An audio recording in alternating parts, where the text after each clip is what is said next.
Welcome to the Existential Crisis Podcast. Welcome. Brought to you by Jameson. I love that guy. Xanax. Actually, he was pretty awful. Oh, really? Never mind then. I know. The whiskey, though. No, but any white guy from history, pretty much. Pretty solid chance he was awful. Right. But yeah, John Jameson, I love the whiskey, not the man so much. You know, it sucks when your heroes, you know, are slaughtered, rightfully so, because they were horrible people. But nonetheless, I don't drink as much of the whiskey anymore. I don't know if that counts, but you know, what are you gonna do? Well, welcome to the podcast club. Thank you. People. Yeah, thank you. Thank you. You guys. It's good to be here. So, stressful week in podcasting for lots of people. Ooh, Dude, they are so stressful. What's happening? What's up? Oh my God. Fill me in. What's up? What's happening in the world of podcasting? Apple, man. Apple, you know, as they say in the industry, shit the bed this week. And that's not an industry term. I just made that up. But, it is in our industry term. It could be. Yeah, exactly. No, they switched up their RSS, you know, reshuffling program and basically took everyone's podcast offline, including making it impossible for set up a new podcast through like iTunes Connect. And it is a literal shit show right now because people's content like disappeared. And then of course, Apple is like the number one podcast platforms. People are like freaking out. It's just gone. So yeah, some people's shows like are just gone. And then like, it's just sort of a mess. And I don't fully understand because it's like Apple is moving to this subscription model. So they wanted like a private RSS or something along those lines. So in that process, but it's like they pulled the trigger before they did enough testing or something because it just everything went wonky. Well, Apple doesn't normally do stuff like this, man. This is. I mean, they've messed up stuff before for sure, but not at this scale. Did they not? They just really didn't release. They didn't think it through, or they didn't release like documentation on how to deal with it. Nothing. They didn't talk about what's they just wrong. Did it. Happy Monday, everyone. Yeah. I mean, we knew that changes were coming. And they talked about it at the Apple event a couple weeks ago. Mm-hmm. But they didn't say specifically how the back end of the podcast manager thing, whatever Podcast Connect was going to change and what it meant or any of that. Exactly. And so it just changed. Like you log in the day of the event. If a lot of people who logged in, by logging in, it removed their show from the Apple Podcasts app. Thanks, Apple. Yeah, and I tried. Procrastinators everywhere are like, it pays to be last. Finally, this shit's paying off. And by procrastinators everywhere, I mean me. I did log in with one of my shows, and maybe it's just not like it's just such a small show that it's not even on Apple's radar enough to be worth it not showing up. I don't know, but it didn't seem to affect mine. Although I didn't have, and I still don't think I have access. I actually haven't logged in a while. Let me try again. But yeah, a lot of people's shows came and went, and then came back, and some still aren't back, and it's just all over the place. And Apple is not saying a damn word about anything. Not even sorry. We know what's going on. We're trying to fix it. It's just like, so I understand why people are freaking out. Podcast Club is still out. Yes. We're in there, people. We're in it, peeps. Don't panic. Don't worry, guys. Wait, we won't leave you. Everything's that's right. All 7 of you are safe. Don't you worry. But, so to what end? Like what's going on? Like what now? Well, I'm sure they're working on it just to prevent the deluge of like angry podcast emails. I'm sure they're just like, whatever it takes, just fix it, you know. But what it really got me thinking about like this obsession with iTunes and how like so many podcasters only promote on iTunes. And I feel like, this is a really good time to recalibrate a little bit and think about where are some of the other places you should be promoting your podcast? Yes. And like maybe should you consider pushing your podcast on your website and like leading people there and having it through your RSS feed on your website so that like when Apple decides to shit the bed again, like it doesn't impact your major following. And like, sure, it sucks that it's not on iTunes, but if people are on iTunes, like you're not the only podcast that they can't find this week. So like simmer down, biscuit, you know what I'm saying? But it really does make you wonder, like, is this method flawed of pushing everything towards iTunes? And like, is this a solid example of why maybe you should just push to your RSS feed and be platform agnostic, you know, because if it's on your website and you already got it set up, it doesn't really matter. I mean, I don't know. People are going to listen to podcasts where they listen to podcasts, but I feel like there are other alternatives to freaking out. I totally agree. And I've said this before, that the biggest mistake I see is, like you said, people linking to the Apple Podcasts player. And, you know, it's like, what about the Android people? What about if I use Overcast instead of, you know, the Apple Podcast player, all that stuff. And I totally agree with you that we should be embedding our podcast on our website on a blog feed. It is extra work, but in addition to having that full control and not having to rely on anybody else except for your podcast hosts, which they seem to have, because you're paying them, you know, you have more say and you can always move podcast hosts if they don't treat you well. But you know, it also gives your website more juice in search results, because the more traffic your website gets, and if you're linking to Apple, you're giving Apple all that SEO juice, and that's total waste. I mean, and you got to conserve your SEO juice, because I don't know if you know what the black market rate for SEO juice is these days, but it is out of control. Oh man, almost as much as baby tears. But wow, it's a whole other Tell me where I can give me some of those. SEO juice. What the hell is that? But no, you're right. Like 100%. Well, and it, you know, I just think it's a good time for people to think about other ways, right, to push and not be, you know, like, because, you know, iTunes is an obvious one, but Spotify too. Like, I don't have a Spotify account. I can't listen to your podcast if you send me a Spotify link. I just can't do it. So, like, you know, I think it's a good time to push content towards YouTube and make videos and have your content on YouTube. Even if you don't have video content, you can still like put a static image up. You can put people on there. It's all about your SEO terms, tags, all of that. That's really what's going to make people find your content on YouTube anyway. But, you know, it's a good time, especially instead of just like frantically refreshing the iTunes page to see if your podcast has come back. Maybe it's time to build out your website a little more and spend some time on that. And just know that at the end of the day, your podcast will come back. Everything's going to be okay. But your podcast is still there. It's just not showing up in Apple's specific app. That's the only thing. Like, people are acting like my podcast is gone from the planet. And it's like, no, it's not. It's still there. You just have to tell people where to actually go to actually get it. And this actually brings up another point with how moving forward, it appears that Apple, instead of once you subscribe, like previously when you hit the subscribe button in the Apple Podcast app, you were subscribed directly to the RSS feed for that show. And so that meant no matter what happened in Apple on their index, you would still receive the new episodes almost immediately as soon as they were published, no matter who your host was.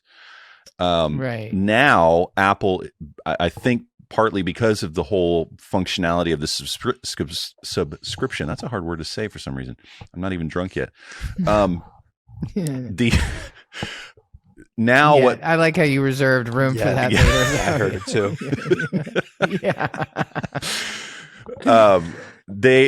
What's going on, and James Cridlin wrote about this in Pod News this week.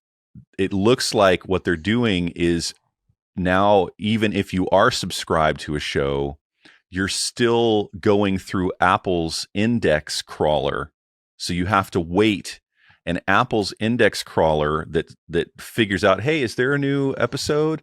It only checks, according to James on his podcast, every 42 minutes, which is a lifetime And then on top of that, it takes a while for it to post. Wait, hold on. 42 minutes is a lifetime. So all the other ones, if you look at the thing that he wrote, like Spotify checks every 2 minutes. So there's no reason why it should be taking that long to check. But on top of that, not only does it take that long to check, it also takes like a couple hours for it to show up in the index. And I've had clients freak out. Oh, we just published the episode. I'm not seeing it. And it's like, it's up. Don't worry. It's just Apple's index if you're not subscribed. Well, now we can't say if you're not subscribed, because now if you are subscribed, it's still going to take a couple hours. So this is another reason why if you publish it on your website and link straight to it as soon as it's available on your website, you're not going to have anybody saying, where's your episode? So that's just another thing to be aware of. And I have to communicate this somehow to all my clients in a way that they can understand it. What's interesting, I wonder if it's more people saying, why isn't my podcast showing up, versus people saying, where's the new episode? Like, I bet you it's like 90-10 the podcaster versus the podcastee, Mm-hmm. but no, it's okay. It's okay. It's okay. Well, we have some exciting news too, Adam, in the audio editing world. What else? Another merger and acquisition of reference here. Guess who just got bought out? Who got bought? Audacity. By who? Yeah. By hold on, let me pull it up. By a company that Scoring Notes, like it's a musician heavy platform. So it's not even a podcast. Ultimate Guitar also. Yeah. I use that app to learn how to play guitar. Did you? This is right up your alley, right here. Guitar and podcasts. Interesting. Muse Score. It is interesting. Muse Group, I guess is the name. Not the band. It's not a podcast maneuver. It's like a audio Let's industry talk about maneuver. Audacity for a minute. Why is it such a popular? It is a very popular platform for podcasters, no? It is. I would probably say it is the most popular, according to a poll that I did myself in the Podfest masterclass that's going on this week that I'm speaking at on Thursday. That's right. Which will be. Me too. Are you? Awesome. Next week. Yeah. But I did a poll asking what software you use, and by like more than half of the people are using Audacity, and maybe it's just because these types of events have a lot more beginners, but it is definitely the go-to. Well, it's free, yes, right? It is the go-to app for everyone who's starting out podcasting. Hmm. And a lot of professional editors too, like our friend Steve Stewart. He still uses that app. Interesting. Very, very robust workflow in it. You reading up on them? It is, it is interesting because, I'd be curious to see how much of the market share, of podcasters they've gotten, and then how that impacted their business. Like before podcasters became the soup du jour, like was it all musicians, and then they had this wave and that like increased their valuation, and then this other company was like, wait a minute, it's really interesting because it's not a podcast like acquisition, it's a music business acquisition. Well, and the other thing is this software has been open source, and I think it's going to stay open source, but it's just being kind of overseen now. So they haven't been making any money, and that's part of the appeal of it is the community. It's all those super open source nerds that are passionate about making something cool together. And now there's going to be somebody new in charge, essentially. And apparently they're happy about it because uprising. That's right. There could be. I'm sure there's going to be people up in arms. They always are. There's always some group of them that are never happy. But this guy Martin Keary, I guess, is well respected for how he does user interface design and that sort of thing. So it should be pretty cool. And one of the things they talked about in the video, which we'll put in the show notes towards the end of the video of him talking about what's going on with it. He says that he's adding the ability to do non-destructive effects plugins, just like all the other apps. When that's one of the big criticisms I have about Audacity and why I don't usually recommend it is because it is destructive. You have to render the EQ and compression to the actual WAV file. And so now they're working on adding it to where it doesn't destructively do that stuff. So that's cool. Like on a scale of like 1 to my last relationship, how destructive? Well, I'll have to learn more about your last relationship, but Yeah, no, please, no. Let's next topic. All right. Well, no, I think it's interesting. It'll be cool to see what happens. Especially because it's open source. It is interesting. It's lots of moves and things happening in this world these days. You guys, Yep. It's kind of crazy. This one is really interesting because Ximalaya. I don't know how you say that. I think it's Himalaya, but Himalaya has like a like market share of China. is it Ximalaya? Tons and tons. I don't know. Well, I thought it was Himalaya, but well, there is Ximalaya. there is a Himalaya company, but I don't think it's the same, like with an H. But because I was confused by that at first too. I don't know, but yeah. Anyway, the Chinese company, not the hype company. Yeah. So they're the largest online audio platform in China. They have 250 million average monthly users. And so it just really got me thinking about like, it's valued at 3.71 billion. Jeez Louise, man. And so it's just really interesting. I was chatting with this woman the other day, and we were talking about just like even how like Americanized iTunes is, and how like, because like iPhones are a super American thing. Like everybody else in the world is using like Android and Huawei phones. Like we're not using Huawei because of all the like sanctions and trade restrictions and the spying and everything else. But you're hard pressed. It's probably 20% of people in Costa Rica have an iPhone, and probably 90% of them are gringos. You know what I mean? So like, it's really like, it's just kind of fascinating, right? And then so there's this whole world like of Indians and like Chinese people and like these huge markets that like we're not even tapping into. And so many people are only on iTunes. So it's just kind of interesting to see that this like Chinese company is filing for this like US IPO, because that's going to, 250 million users is going to change. That's a lot of fucking people. Yeah. That's going to change some statistics for some folks, That's a lot of people. So it's a lot of people, man. And there's other platforms in other countries that are just as huge that like we are not tapping into at all. I can't remember the one in India, but it's like massive, So, it'll be interesting to see where these crossovers happen and how that impacts, the podcast world. And if people are going to start doing more accessible content, whether it's like, transcribed in other languages or whatever,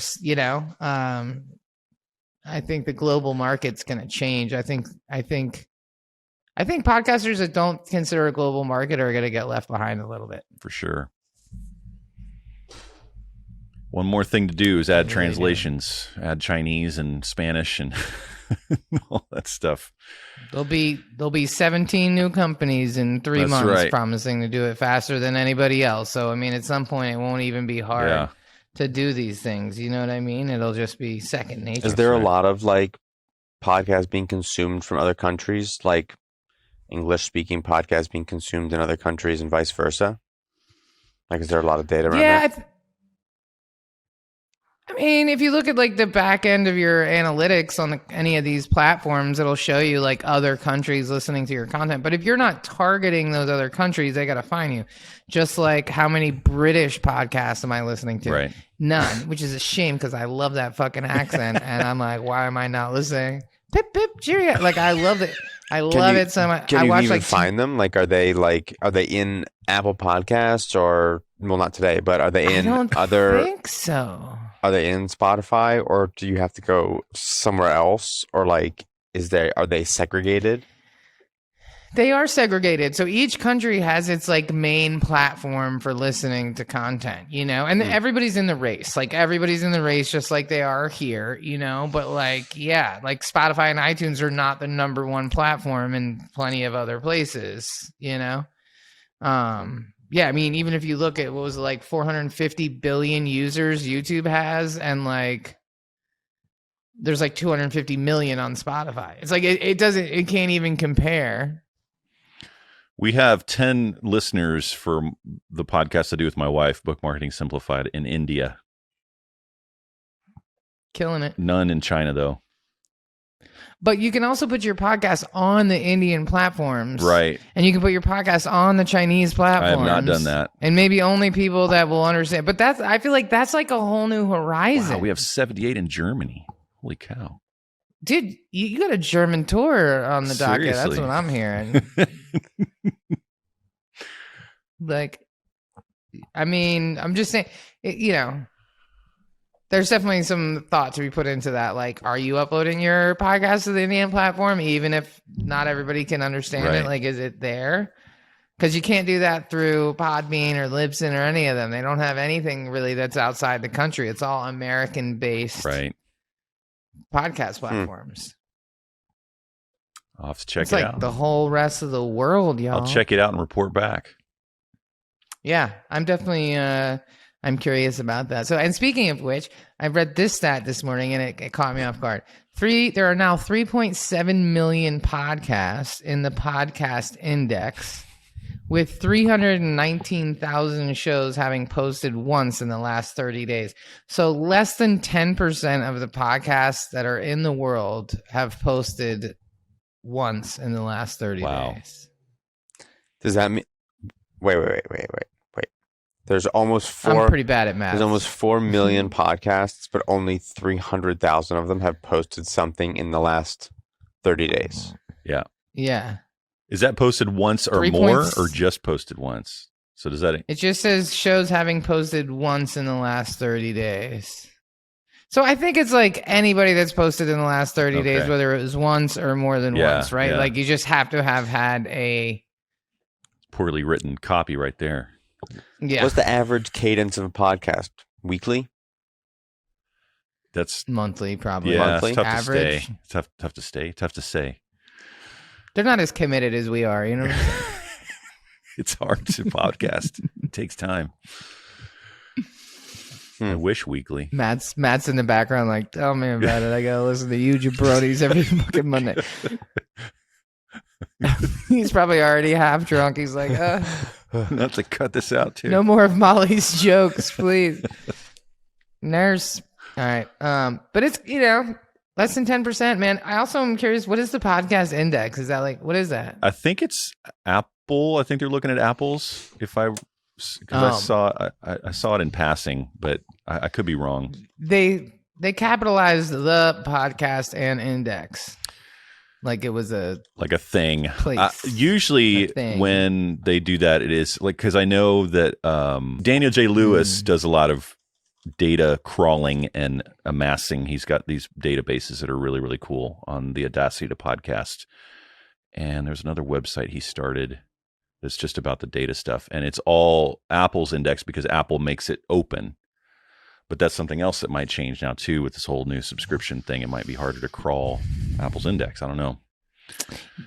We should have Evo back because Evo's got a lot to say about this Apple situation. Yes. He could speak pretty intelligently about That would be awesome. That's a great idea. Podcastindex.org is the podcast index. It's like everything, right? Is and an Daniel J. independent Lewis podcast repository for podcasts that can be used by developers of apps as an alternative to the established podcast directories. Oh, there you go. wait. So it's everything. Wait, what? But they have 3.7 million podcasts. That has to be all the podcasts in the world, right? Well, maybe not. Maybe there's. Well, it definitely doesn't include like the private corporate podcasts, because this is from the public indexes that they've crawled, and those corporate internal ones are not listed on those. There are 850 active podcasts. Hold on. I don't know. It says, according to 2021 Podcast Insights, there's over 2 million, and this guy says there's 3.7. So I think this is all of the podcasts in existence, and only 10% of them have posted in the last 30 days. Just saying, people. Yeah. Get it together. Get it together. Get it together, or don't. Or don't. Because then maybe we'll get Just stop. maybe we'll get a few new fans. You know, if people stop posting content, Gotta that's our only consume shot at something. getting some new listeners.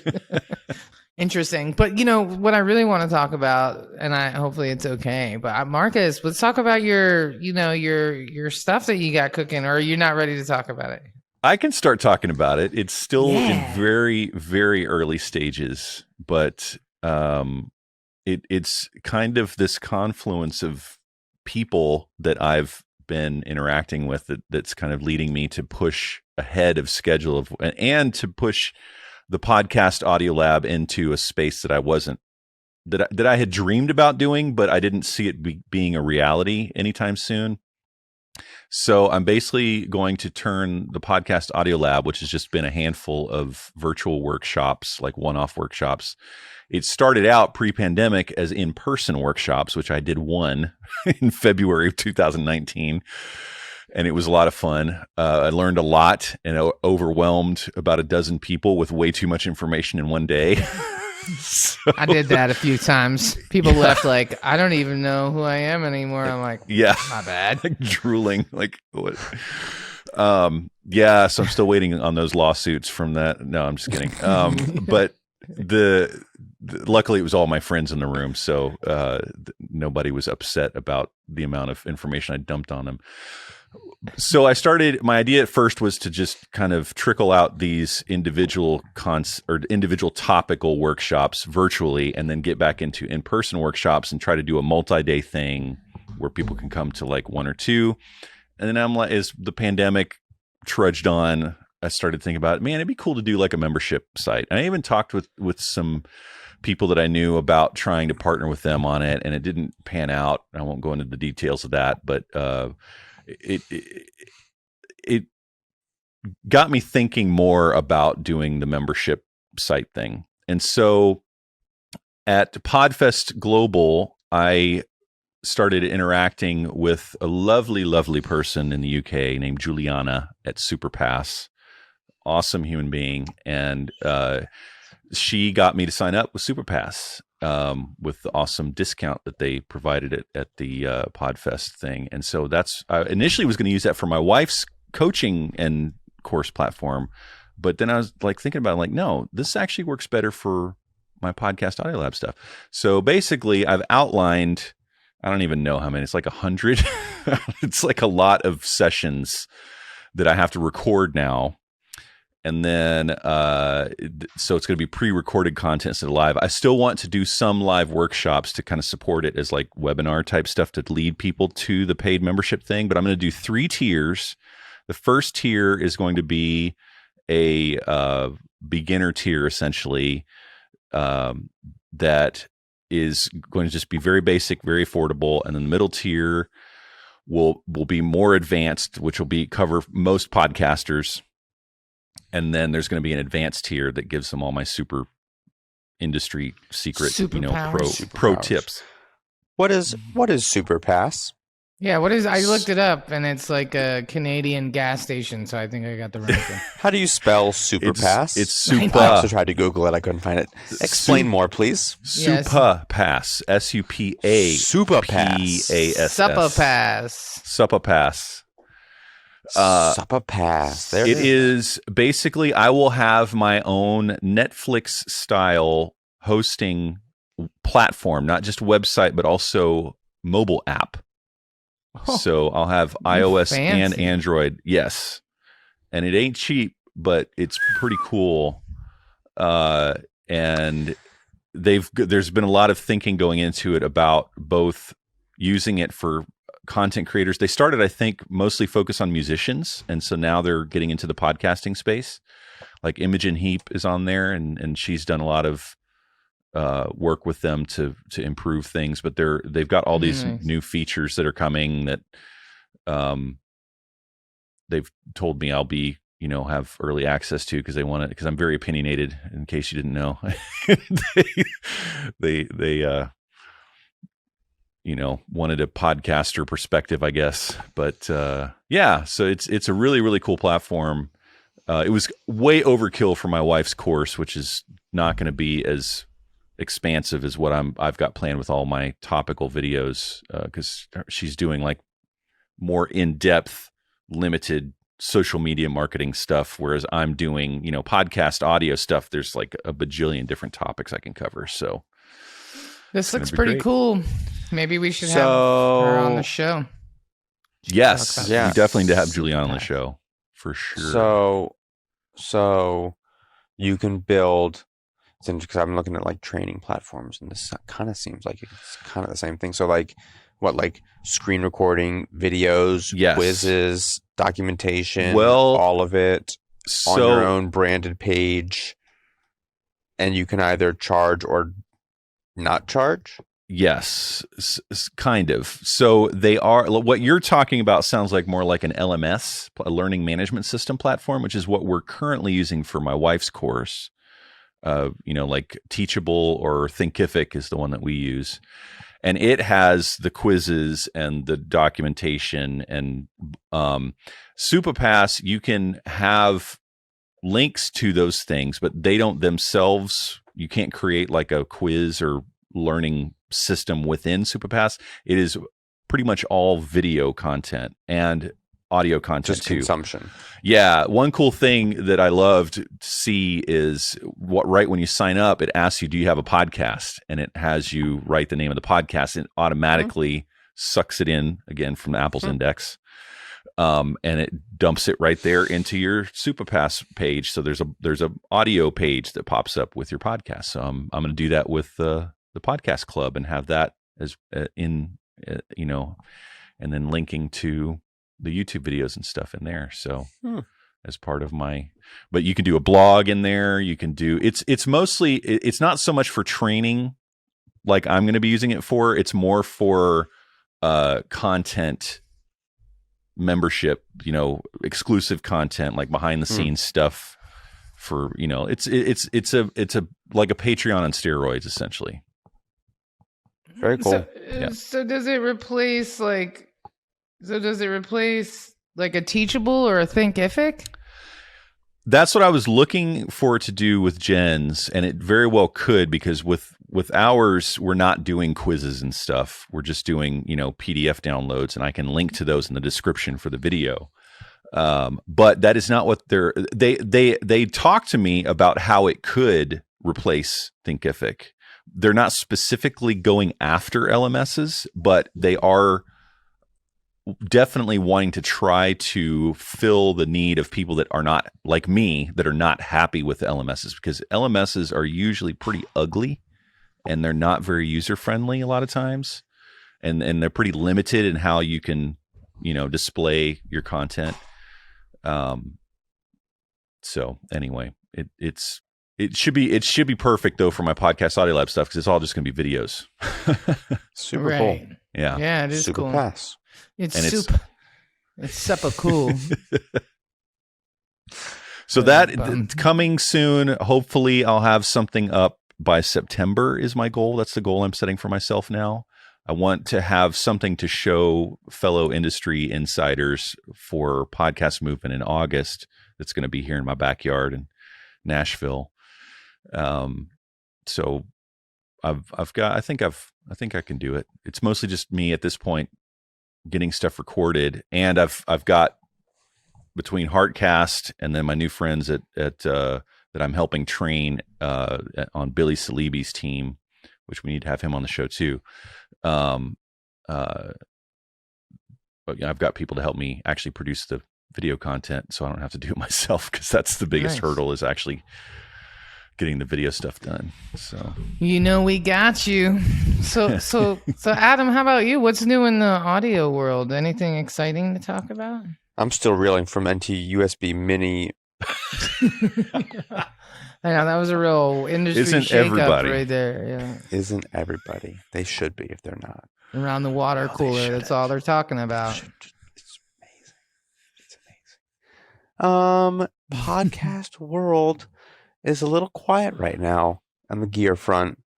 It's I think a lot of it has to do with that you can barely produce a product right now without a chip. There ain't no chips. Yeah. So hard enough to make what they already got, harder yet to release a new product until they, and I very much encourage people not to release products until they actually have a product in hand to sell, because then everyone's hot on something and you can't get it, and then like, oh, whatever, like, I'll just get something else. Right. I'll just get a Blue Yeti. Right. But, you know, Zoom and Rode still reign supreme in podcast world. Killing it. Sure, you know, sure does its thing, but for the that makes the most impact, like, those two companies change the game. Did that wireless Go 2 make it to you, Molly? Not yet, but it's coming. All right, it's good. like a whole thing for sure. That thing still, I think, so far is product of the year. That is a game changer for sure for video. That's a real deal, and they keep making it cooler. They built a lot of smart Rode. You know, they don't need to do much. They do a phenomenal job, and the NT-USB Mini thing coming at you from like, you didn't expect that. And then Rode Wireless Go 2 thing, where like it was out for a week and they're like, oh, hey, by the way, those little receivers, yeah, they're recorders on their own too. See you later. You're right. Like, they didn't have to do that. By the way. It's incredible value, not free, you got to buy it, but like free. But it's really like pricing is super competitive. Like their competitors have got to be just shitting their pants about what Rode has been doing at the price point. They're doing that cool Australian accent, and you just gobble up what they are spitting out. Like, see, I'm not a fan of the Australian accent. Like, I UK, love it. Yes. Do you? I love it. Hey, it's mate. like a dirty version of the UK accent, which I somehow feel more comfortable with, honestly. Yeah. I was watching this one show about like what do they call them? Instant hotels. Instant hotel. It's like Airbnb. That's what they call Airbnbs, is instant hotels. And they're like, oh, look at this one. It's got a lovely dick. A big, lovely dick. And I was like, whoa, that's an unfortunate way to say deck, my friend. That's that would go over well with some fourth graders for sure. But no, they do have kind of a interesting accent. I love it. I love it all. Yeah, I think it's going to be really interesting to see what happens with all these chips and like everything else. Like, are you seeing more activity in the store, Adam, with like musicians? I mean, you said you got a lot of rentals and stuff going on, but as far as like people buying equipment, is there still the same fervor as there was in the beginning of the pandemic, or is that like it not USB?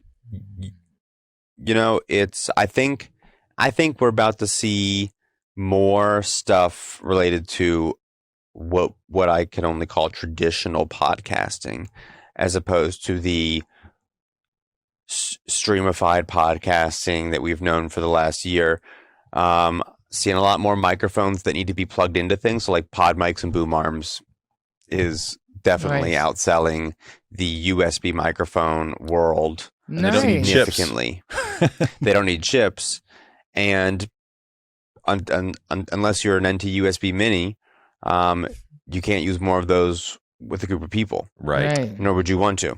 So I think that we're going to start to see, you know, the Zoom P8s and the Rodecasters and the P4s that are great products that they had their place, but they were definitely not as hot as an audio interface or USB microphone plugged into a computer with a webcam, and you're podcasting. Right. Full on. That's all you needed. And yeah, if you were going to shell out, you go with an MV7. That's top of the line USB microphone. I think you're going to start to see it kind of swing back the other way. Okay, we can get a couple people in a room. We know how this works now. We can even spread out a little bit if we want to, and still record it onto a podcaster all in the same spot, which is a little bit, I think, easier for some people. That's how they want to. People are people. People are people. Unless you're not a people person. Unless you're not a people. So yeah, lots more of that. But the whole logistics thing, I mean, like, even when it gets down to like hardware, like boom arms, it's crazy. Can't get them. Really? Can't get them. Did Gator just come out with a new super high end boom arm? Looks pretty cool. They came out with they had which is just I mean, Gator came out with a couple cool things this year. I love Gator. I think that they are a phenomenal company. Their boom arms are great, and they came out with they had the 3000 series was their best one, which is the one that Joe Rogan uses. Oh, okay. And they came out with a 4000, which is basically a 3000 with a little thing on the end that has a little LED in it that you can change colors. Okay, cool. Kind of cool. Everyone wants the $50 one or the $89 one or whatever. Everyone really wants the Rode one. Huh. I don't, and people will. I don't have it, but how about this one that's the same thing? It's literally the same thing. Like it's a piece of metal, same thing. Yeah. Nope, can't cancel it. I don't want it. Huh. I'd rather not. Interesting. I wonder if that's like an aesthetic thing, like, you know, because they just, does it say Rode on the arm or something? Right. It's like the Beats headphones with the big B on the side. They gotta have the Rode. Yeah. Yeah. The one thing I will say too that I don't like about the Rode boom arm is the fastener at the end, like that tightens the little thing that holds the mic, is metal on metal, and it comes loose a lot. Whereas the ones I have that are cheaper are plastic on metal, and it tightens down great. The metal Gator, on metal I thing think made a great. Loose.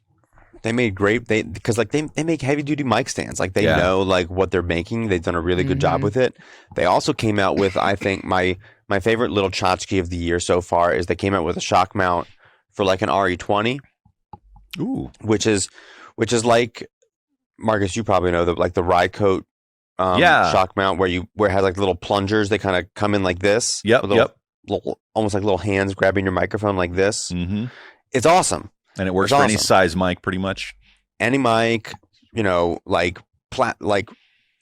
rubbery plastic instead of it being like on like actual elastic, which ends up crumbling and getting stiff, right, which just is a pain in the ass, and you got to replace them, especially with you have like a heavy microphone, like it just does this. Yeah. So that'll be really cool.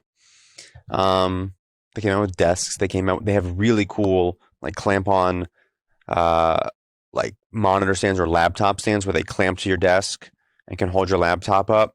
Cool. Really cool stuff. Yeah. I made my own. I'm over here with like a bunch of, you know, you should see my desk. It looks like a bootleg jungle gym over here trying to get all my equipment in the right place. And it's kind of ridiculous, honestly, but what are you going to do?